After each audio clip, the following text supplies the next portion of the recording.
오늘의 말씀입니다. 기도함으로 시작합니다. 하나님 아버지, 오늘도 우리에게 말씀을 주시니 감사합니다. 이 시간에 진리의 영께서 함께 하시고 인도하여 주셔서 말씀을 잘 이해하고 깨닫는 순종의 마음이 일어나는 복된 시간 되게 하시옵소서. 예수님의 이름으로 기도합니다. 아멘. 요한계시록이 마무리되는데요. 하나님께서는 내가 속히 오리라 이렇게 반복해서 약속하십니다. 보라, 내가 속히 오리니 이 두루마리의 예언의 말씀을 지키는 자는 복이 있으리라 하더라. 우리 주님께서 속히 오실 거라고 말씀하시면서 한편으로 예언의 말씀을 지켜야 복이 있다고 하십니다. 이게 무슨 뜻일까요? 요한계시록은 세상 권세로부터 핍박받고 있는 성도에게 주님께서 속히 오셔서 성도의 억울함을 갚아주실 때니 참고 인내하라는 말씀입니다. 지금은 비록 예수 믿는 신앙 때문에 이 땅에서 고난을 겪지만 끝까지 버티면 주님께서 최후 승리를 주실 거라고 약속하는 책이죠. 그런데요, 그 승리를 거두려면 말씀을 지켜야 한다는 겁니다. 말씀을 지킨다는 건 곧 하나님 뜻에 순종한다는 것이고, 자아를 억누르고 자기가 원하는 게 아닌 하나님의 영광을 위해 사는 겁니다. 그렇게 사는 자는 이 땅이 아니라 하늘나라에서 승리의 기쁨을 누리게 될 겁니다. 그러니 현세가 아니라 내세에서 복을 누릴 거라고 요한계시록은 격려하고 있는 것이죠. 그런데요, 하나님의 말씀을 입맛에 맞게 더하거나 빼지 말아야 합니다. 내가 이 두루마리의 예언의 말씀을 듣는 모든 사람에게 증언하노니 만일 누구든지 이것들 외에 더하면 하나님이 이 두루마리에 기록된 재앙들을 그에게 더하실 것이요, 만일 누구든지 이 두루마리의 예언의 말씀에서 제하여 버리면 하나님이 이 두루마리에 기록된 생명나무와 및 거룩한 성의 참여함을 제하여 버리시리라. 우리는 때로 내가 듣고 싶은 것, 내가 보고 싶은 것만 가려서 듣고 봅니다. 말씀도 마찬가지죠. 복 주시겠다는 말씀, 위로하겠다는 내용만 좋아하고 책망과 경고와 심판의 말씀은 애써 외면하지는 않습니까? 성경은 분명히 복과 저주를 모두 선포하고 있습니다. 하나님께 순종하는 자는 내세에 복을 누릴 것이고, 하나님을 대적하는 자에게는 진노가 주어진다는 건 성경이 증언하는 엄연한 진리입니다. 그런데요, 말씀 중에서 일부를 내 입맛에 바꾸거나 누락시킨다면 그건 말씀 전체를 거부하는 것이나 마찬가지입니다. 말씀하신 이가 말씀하신 그대로 속히 오십니다. 그리고 말씀하신 그대로 상과 벌을 내리실 겁니다. 보라, 내가 속히 오리니 내가 줄 상이 내게 있어 각 사람에게 그가 행한 대로 갚아주리라. 또 다시 속히 오겠다고 하십니다. 그런데요, 오실 때 성도에게 주실 상이 있다고 합니다. 이 상이란 대체 뭘까요? 각 사람에게 그가 행한 대로 갚아주리라. 세상의 가치관에 끝까지 저항하며 숱한 위협을 겪더라도 하나님을 향한 신앙을 지켜낸 자들에게는 영원한 생명과 하늘의 기쁨을 주시지만, 하나님을 대적하고 하나님의 사람을 핍박하며 온갖 세상의 죄악 속에 빠져 살던 이들에게는 최후 심판과 영벌을 내리실 겁니다.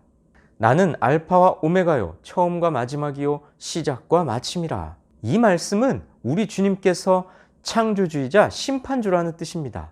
우주 만물에 대한 권한을 가지신 주권자시라는 뜻이죠. 창조와 구원의 역사를 시작하신 하나님께서 다시 오실 때 하나님과 성도를 대적했던 이들을 심판하실 겁니다. 그러므로 창조와 구원의 일을 완성하시고 마무리하실 겁니다. 그러니 우리는 눈에 보이는 세상 권세를 따를 게 아니라 보이지는 않지만 지존하시고 엄위하신 하나님만 따라야 하지 않겠습니까? 세상의 권세가 거부할 수 없을 만큼 크고 강대하지만, 주만 따르려는 성도를 겁박하고 위협하지만, 우리 주님께서는 구원과 심판의 권세를 가지신 분이시기에 우리는 그분의 주권적인 손길을 의지하며 힘있게 오늘을 살아갈 수 있는 겁니다.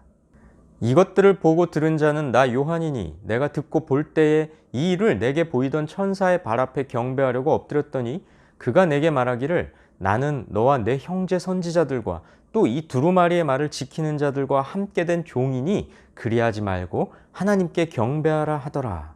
요한은 천사의 계시에 압도됩니다. 인간이라면 누구라도 그럴 수 있겠죠. 그래서 천사에게 경배하려고 엎드립니다. 그러자 천사는 만류합니다.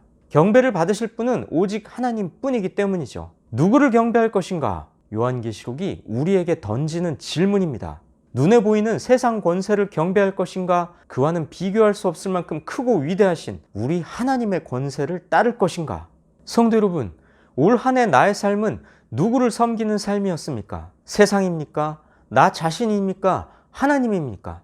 요한계시록은 다시 한번 주님께서 속히 오시겠다고 약속합니다. 이것들을 증언하시니가 이르시되 내가 진실로 속히 오리라 하시거늘 아멘 주 예수여 오시옵소서. 성도 여러분, 우리 주님께서는 지체하지 않고 속히 오실 겁니다. 그래서 우리에게 주셨던 모든 말씀이 참되다는 걸 증명하실 겁니다. 악한 세력들을 멸하시고 성도의 구원을 위해 작정하신 구속의 경륜을 완성하실 겁니다. 우리 주님 다시 오실 때까지 세상의 권세에 굴복하지 않고 세상의 유혹에 넘어가지 않고 고난을 인내해온 성도의 신앙이 결코 헛되지 않았음을 보여주실 겁니다. 그러니 우리는 시련의 때를 타협 없이 잘 인내하며 주의 말씀을 지켜야 합니다. 우리에게 주신 모든 말씀을 듣고 읽고 지키고 전하며 오직 주의 영광을 위해 우리 주님 다시 오실 때까지 인내하며 살아야 합니다. 이 말씀을 가슴에 새기시고 종말의 시대에 요한처럼 기쁨으로 주 예수여 오시옵소서라고 고백할 수 있는 성도로서 살아가시길 주님의 이름으로 축복하고 권면합니다. 기도하시겠습니다. 하나님 아버지, 오늘도 우리에게 말씀으로 가르쳐 주시니 감사합니다. 요한계시록을 통하여 세상의 권세에 힘겨워한 이들을 위로하시고 격려하시며 또한 힘있게 핍박과 고난을 감내하며 신앙을 지킬 것을 가르쳐 주셨사오니 이것이 우리에게 주신 말씀으로 수납하여 이 힘겨운 세상 속에서 신앙을 잃도록 겁박하는 세상 속에서 꿋꿋이 믿음을 지키는 힘있는 믿음의 사람들로 살아갈 수 있도록 우리를 붙잡아 주시고 견인하여 주시옵소서. 예수님의 이름으로 기도합니다. 아멘.